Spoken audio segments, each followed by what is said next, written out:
Recently, we published a paper in molecular psychiatry where we try to understand the role of this communication between the gut and the brain during binge eating. So binge eating is a compulsive disorder where people eat as much as they can, although they do not need to eat.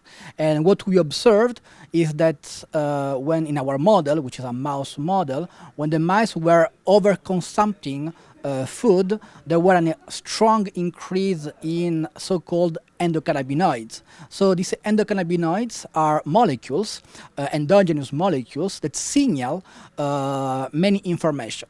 So our research demonstrated that a link between the gut and the brain in the action of endocannabinoids is the vagus nerve. So this vagus nerve is one of the most extensive peripheral nerves which sense changes in the periphery, in the viscera, and bring this information to the brain.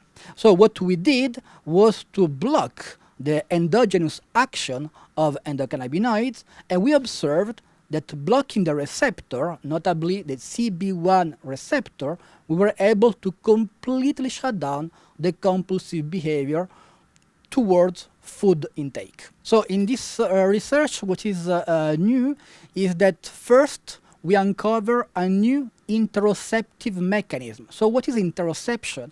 Interoception is a property of any living organism which allows the brain to understand and to sense to monitor what happens in the periphery. So the second novelty that we use in this research, specific antagonists which do not cross the blood-brain barrier. So basically they act only in the periphery, and playing around the periphery, they govern central brain mechanism.